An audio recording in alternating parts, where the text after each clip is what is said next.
আজকের ভিডিওতে কথা বলবো ওয়াটার হিটার সম্পর্কে। আপনারা দেখতে পাচ্ছেন যে স্ক্রিনে একটি ওয়াটার হিটার। এটা কিন্তু ছোট্ট একটি মিনি ওয়াটার হিটার বা স্টিক। এটা কিন্তু 220 ভোল্ট 250 ওয়াটের একটি ওয়াটার হিটার, যা কিনা 220 ভোল্টে ওয়ার্কিং করে। তো এই যে ওয়াটার হিটার, এটা যখন আপনারা ব্যবহার করবেন তার জন্য কিছু সাধারণ নিয়মাবলী আপনাদের পালন করতে হবে। কেন পালন করতে হবে? কারণ দেখুন, এটা যতটাই ইলেকট্রিক প্রুফ হোক না, এর মধ্যে লিকেজ থাকার সম্ভাবনা অনেকটাই বেশি। কারণ আপনারা শুনে থাকবেন নিউজে যে ওয়াটার হিটার শর্ট সার্কিট হয়ে মানুষ মারা যাচ্ছে কন্টিনিউ। তার জন্য যখন এটা ব্যবহার করবেন অবশ্যই আপনারা এটাতে হাত দেবেন না দয়া করে। হাত দিলে কোনো রকম যদি লিকেজ থাকে তখন কিন্তু আপনারা শর্ট খেতে পারেন। তার জন্য যখন আপনারা ইউজ করবেন অবশ্যই প্লাস্টিকের পাত্রতে ব্যবহার করবেন। কারণ প্লাস্টিক অর্থাৎ পিভিসি ইলেকট্রিকের কুপরিবাহী। বা আপনারা কাঁচেরও পাত্র ব্যবহার করতে পারেন, কোনো রকম মেটালের পাত্র ব্যবহার করবেন না। দেখুন, এটা যেহেতু মিনি একটি ওয়াটার হিটার, তার জন্য আপনারা এটা গ্লাস ব্যবহার করলেই হবে। এর সাহায্যে জল গরম কিন্তু অনায়াসেই হয়ে যায়। দেখুন, আপনারা যখন মার্কেট থেকে এইরকম স্টিক কিনতে যাবেন তখন কিন্তু আপনাদের কিছু জিনিস মাথায় রাখতে হবে। সাধারণত এই যে ওয়াটার হিটার যে স্টিকগুলো হয় মার্কেটে বিভিন্ন ওয়াটের পাওয়া যায়। সবগুলোই কিন্তু 220 ভোল্টে ওয়ার্কিং করে এবং এখানে ওয়াটের পার্থক্য হয়। যেমন আমার হাতে রয়েছে 220 ভোল্ট 250 ওয়াটের একটি ওয়াটার হিটার। সেখানে হয়তো আপনি 220 volt, 500 watt, 750 watt, 1000 watt, 2000 watt এইভাবে আপনারা ওয়াটের ভেরিয়েন্ট পেয়ে যাবেন। এগুলো কিন্তু আপনার যেমন ওয়াট তেমন কিন্তু এটা হিট প্রডিউস করবে, বেশি জল গরম করবে।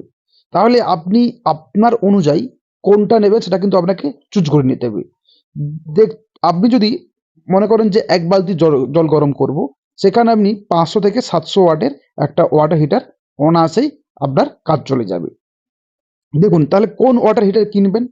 আপনাকে সাধারণত ওয়াটার হিটার কেনার সময় ভালো ব্র্যান্ড এবং ওয়ারেন্টি দেখে ওয়াটার হিটার কেনা উচিত। যখন আপনি কম দামে ওয়াটার হিটার কিনবেন সেখানে কিন্তু ম্যানুফ্যাকচার কস্ট কমানোর জন্য সেভাবে আপনাকে ভালো প্রোডাক্ট প্রডিউস করবে না।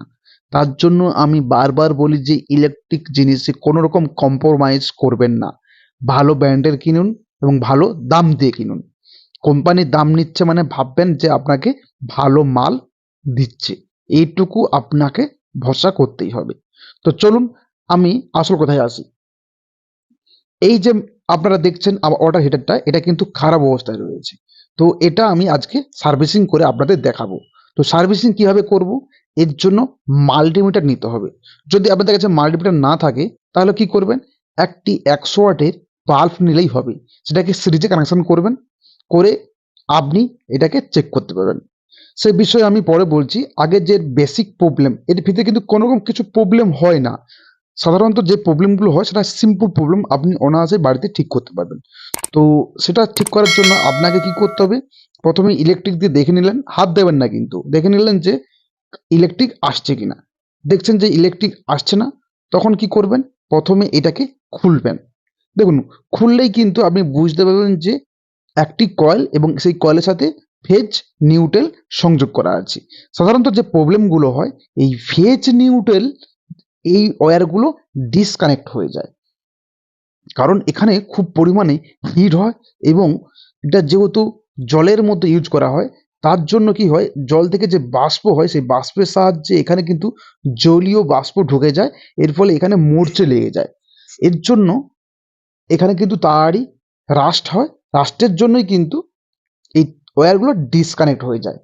এই ওয়্যারগুলোকে ঠিকঠাক করে কানেকশন করলেই কিন্তু আপনার আবার এই যে ওয়াটার হিটার ঠিক হয়ে যাবে। এবারে আপনাকে এটা কানেকশন করার আগে এই যে ওয়্যারটা মানে আপনার যে সার্ভিস ওয়্যার, এটা ঠিক আছে কিনা এটা আপনি চেক করে নিলেই কিন্তু হয়ে যাবে। দেখুন, আমার হাতে যেটা আমার হাতে যে ওয়াটার হিটার দেখতে পাচ্ছেন এটা কিন্তু দেখুন পুরো মরচে লেগে গেছে। এখানে জাস্ট দুটো ওয়্যারকে সোল্ডারিং করা ছিল। এটা যদি ভালো ব্র্যান্ডের একটি ওয়াটার হিটার হতো তাহলে কিন্তু এখানে কানেক্টটা দেওয়া থাকতো। ওয়াটার হিটারের দুটো পয়েন্ট কি ভালো করে পরিষ্কার করে কিন্তু সোল্ডারিং করতে হবে। আপনারা দেখতে পাচ্ছেন এখানে কিন্তু খুব মরচে লেগে আছে। তো চলুন আমি ভালো করে পরিষ্কার করে সোল্ডারিং করে নেই।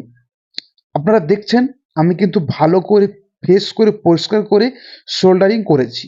এখানে এক্সট্রা একটা ওয়্যার ভালো করে পেঁচে তারপরে সোল্ডারিং করেছি। দেখুন এই যে দুটো পয়েন্ট এখানে কিন্তু খুব মরচে ছিল, তার জন্য কিন্তু সোল্ডারিং ধরছিল না। তার জন্য আমি এক ধরনের বিশেষ পেস্ট ব্যবহার করেছিলাম, যে পেস্টটি আমাদের চ্যানেলে দেওয়া রয়েছে। যে পেস্টটি আমরা লিথিয়াম আয়রন ব্যাটারি বা লিথিয়াম ফসফেট ব্যাটারিতে সোল্ডারিং করার জন্য ব্যবহার করে থাকি। আমাদের চ্যানেলে আছে, আপনারা চাইলে সেখান থেকে দেখে নিতে পারেন। সেই পেস্ট দিয়ে কিন্তু আমি এখানে সোল্ডারিং করেছি। ওয়াটার হিটারে সাধারণত এই ওয়্যার ডিসকানেক্ট বা সার্ভিস কেবেলটা নষ্ট হয়ে যায়, এইটুকুই প্রবলেম হয়, আর কিন্তু কোনো রকম প্রবলেম হয় না। তো চলুন আমি এটাকে ভালো করে লাগিয়ে নিয়েছি। আপনারা দেখতে পাচ্ছেন এখানে আমি ওয়্যারটা যাতে বারবার লুজ কন্টাক্ট না হয় তার জন্য ওপরে একটি ওয়্যার দিয়ে ভালো করে এটাকে বেঁধে নিয়েছি। আপনারা চাইলে এখানে নাও বাঁধতে পারেন। তো ছোট্ট জিনিস বারবার নড়াচড়া হয় তার জন্য এটা লুজ কন্টাক্ট হতে পারে, তার জন্য আমি বেঁধে নিয়েছি। এখন আমরা এক গ্লাস জল নিয়েছি। দেখুন আমি কাচের পাত্র নিয়েছি, আপনারা চাইলে এখানে প্লাস্টিকের পাত্র নেবেন, কিন্তু কোনো রকমের স্টিলের বা ধাতুর পাত্র নেবেন না। দেখুন আমি এখানে 220 ভোল্ট সংযোগ করলেই কিন্তু আমাদের প্লাগ থেকে স্পার্কিং হচ্ছে, তার মানে এটা আমাদের ঠিক আছে। তো একটুক্ষণ রাখলেই কিন্তু আমার জলটা থেকে যে হিট হচ্ছে সেই হিটের জন্য যে ধোঁয়া সেটা কিন্তু আমরা দেখতে পাবো। তো একটু ওয়েট করতে হবে। দেখুন আপনারা দেখতে পাচ্ছেন এখানে কিন্তু ধোঁয়া অলরেডি ওঠা শুরু করে দিয়েছে। আমাদের এই যে ওয়াটার হিটার এটা কিন্তু 100% ওয়ার্কিং করছে, ব্যবহারের জন্য সম্পূর্ণ একেবারে ওকে অবস্থায়। আজকের মতো এইটুকু, দেখা হবে অন্য কোনো ভিডিওতে। তবে আপনারা যখন ইলেকট্রিক যন্ত্রপাতিতে কাজ করবেন বা ব্যবহার করবেন অবশ্যই খুব সাবধানে কাজ করবেন। তো আজকের মতো গুড বাই।